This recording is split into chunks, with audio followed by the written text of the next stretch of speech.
नमस्कार दोस्तों, इंजीनियर भारत में आपका एक बार फिर से स्वागत है। और आज की इस वीडियो में हम बात करने वाले हैं यूडीएल कंपनी के हेलियक 3550 वीए के इन्वर्टर के बारे में। ये इस सीरीज़ का आखिरी इन्वर्टर है। इससे पहले वाली वीडियोस में मैंने इस सीरीज़ के सभी इन्वर्टर के बारे में पूरी जानकारी दे दी है। अगर आप इनके दूसरे इन्वर्टर के बारे में जानना चाहते हैं तो वो वीडियो आप देख सकते हैं, जहाँ पर आपको सिंगल बैटरी और डबल बैटरी के इन्वर्टर के बारे में भी बताया गया है।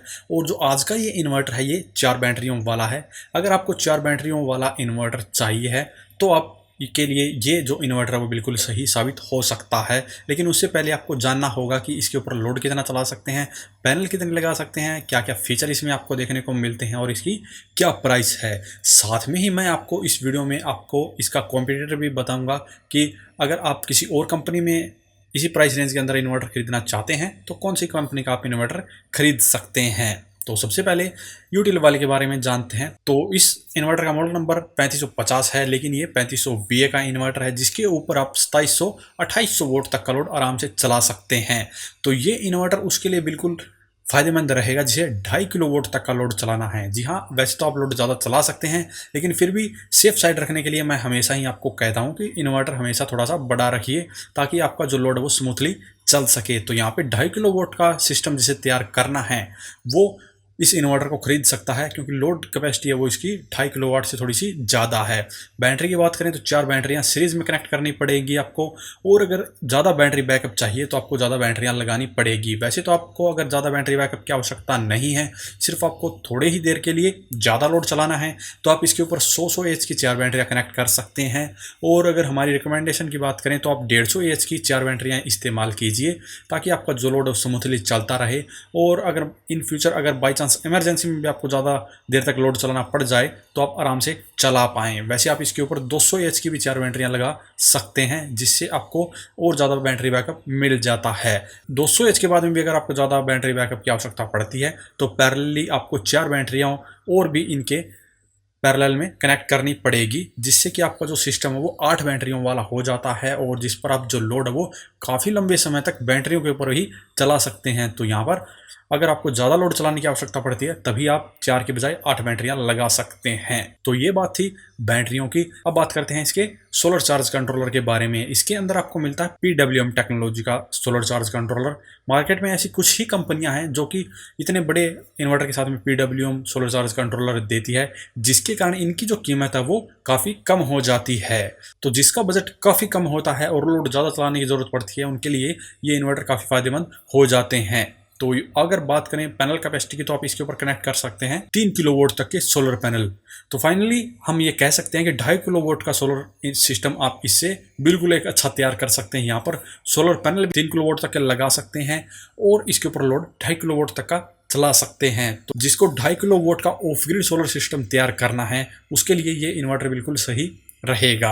और इसके अलावा इसके अंदर काफ़ी फीचर देखने को मिलते हैं, जैसे कि यह सभी प्रकार की बैटरियों को सपोर्ट करता है, और इसके अंदर आपको IT लोड चलाने के लिए अलग से मोड मिलता है, और इसके साथ में आपको ऑपरेशन मोड भी मिलता है, जिससे कि आप इसमें PCU मोड, स्मार्ट मोड और हाइब्रिड मोड सेलेक्ट कर सकते हैं, जिसके बारे में मैंने हर एक वीडियो में, इनकी सीरीज़ की हर एक वीडियो में बताया है।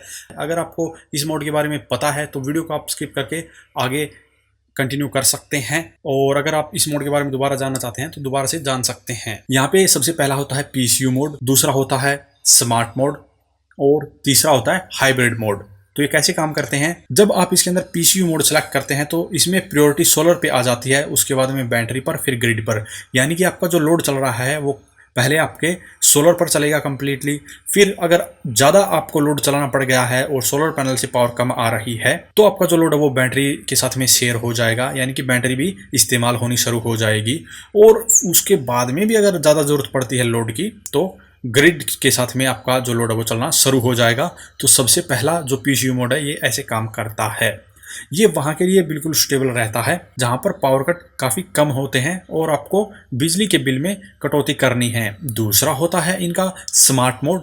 सबसे पहले आपका लोड चलेगा सोलर पैनल के ऊपर, और फिर चलेगा ग्रिड के ऊपर, और फिर आएगा बैटरी के ऊपर। तो यहाँ पर ये वहाँ के लिए बिल्कुल सही रहता है जहाँ पर आपको रात के समय में ज़्यादा बैकअप चाहिए और दिन के समय में आपका कंप्लीट जो लोड है वो सोलर पैनल और ग्रिड से चलता रहे। ऐसी कंडीशन में आपकी बैटरी हमेशा फुल चार्ज ही रहती है, ताकि अगर आपको रात को जब लोड चलाना पड़े तो आपका जो लोड है वो बैटरी पर आसानी से चल सके।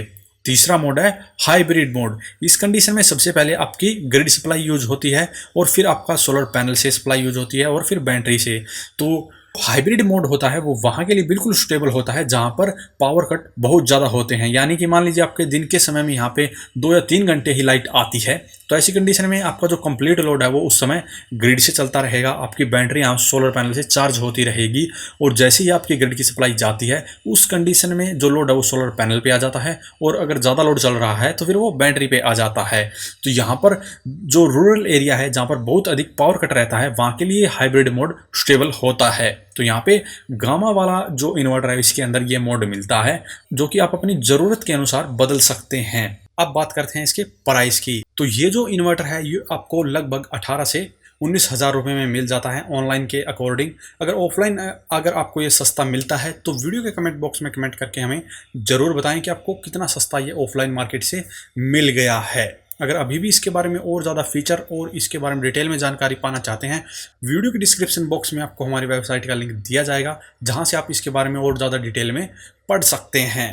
अब बात करते हैं इसके कॉम्पिटिटर की। तो एप्रो कंपनी के अंदर 2750 इन्वर्टर आता है और उसके ऊपर आप 2500 VA तक का लोड चला सकते हैं। हालांकि जो लोड की कैपेसिटी है वो थोड़ी सी कम है यूटीएल वाले से, लेकिन ये भी 4 बैटरियों का सिस्टम है। 4 बैटरी आप इसके ऊपर लगा सकते हैं और पैनल कैपेसिटी की बात करें तो इसके ऊपर 3200 वोल्ट तक के सोलर पैनल आप कनेक्ट कर सकते हैं। तो ये जो इन्वर्टर है उसके लिए बिल्कुल बेनिफिशियल रहेगा जिसको लोड तो कम चलाना है, पैनल ज़्यादा लगाने हैं, क्योंकि हर किसी को लोड ज़्यादा चलाने की ज़रूरत नहीं पड़ती है, लेकिन जो पैनल से आने वाली सप्लाई है वो ज़्यादा ज़रूरत पड़ती है, क्योंकि जहाँ पर दिन के समय में पावर कट ज़्यादा होता है वहाँ पर दिन के समय में लोड भी आपको सोलर से चलाना पड़ता है और बैटरियाँ भी सोलर से ही चार्ज करनी पड़ती है। तो ऐसी कंडीशन में आपको ऐसा इन्वर्टर चाहिए जो कि चाहे लोड कम चला सके लेकिन पैनल की जो सपोर्ट करने की कैपेसिटी है वो उसकी ज़्यादा होनी चाहिए। तो जो एप्रो कंपनी वाला है ये बिल्कुल सही रहेगा जिसको लोड कम चलाना है, पैनल ज़्यादा लगाने हैं। और प्राइस रेंज की बात करें तो ये भी आपको 18 से 20,000 रुपये में ही मिल जाता है और इसके अंदर भी आपको काफ़ी फीचर देखने को मिलते हैं, जैसे रियल टाइम क्लॉक का एक फीचर है जिससे कि आप इस इन्वर्टर को दिन के समय में ग्रिड से डिस्कनेक्ट करके रख सकते हैं। टोटली आपका लोड सोलर से चलता रहेगा, बैटरियाँ भी सोलर से चार्ज होती रहेगी और आपके बिजली के बिल में काफ़ी बचत हो जाती है। इसके अलावा भी इसके अंदर और काफ़ी फीचर दिए गए हैं जिसके बारे में डिटेल में अगर आप जानकारी पाना चाहते हैं तो वीडियो के डिस्क्रिप्शन में दिए गए लिंक से जाकर हमारी वेबसाइट पे इसके बारे में और डिटेल में पढ़ सकते हैं। तो ये 2 इन्वर्टर थे, एक दूसरे के कॉम्पिटिटर हैं यही 2 इन्वर्टर। इसके अलावा अगर हम किसी और कॉम्पिटिटर की बात करें तो उनकी जो प्राइस रेंज है वो ज़्यादा हो जाती है, इसीलिए हम इस वीडियो में उसको ऐड नहीं कर सकते हैं। हम आगे आने वाली वीडियोज़ में उन्हें दूसरे इन्वर्टर के साथ में आपको कंपेयर करके बताएंगे कि उनमें से आपको कौन सा इन्वर्टर खरीदना चाहिए। अगर इसके अलावा आप किसी और कंपनी के इन्वर्टर या यूटीएल कंपनी के ही इन्वर्टर के बारे में जानकारी पाना चाहते हैं तो वीडियो के कमेंट बॉक्स में कमेंट करके उस इन्वर्टर का मॉडल नंबर बताइए, हम उसके बारे में आपको पूरी जानकारी देने की कोशिश करेंगे। तो अभी के लिए इस वीडियो में इतना ही। अगर वीडियो पसंद आए तो वीडियो को लाइक करें, शेयर करें, साथ ही हमारे चैनल को सब्सक्राइब करें। सब्सक्राइब करने के साथ साथ बेल आइकन को जरूर दबाएं ताकि इस प्रकार की वीडियो आपको समय समय पर मिलती रहे। धन्यवाद।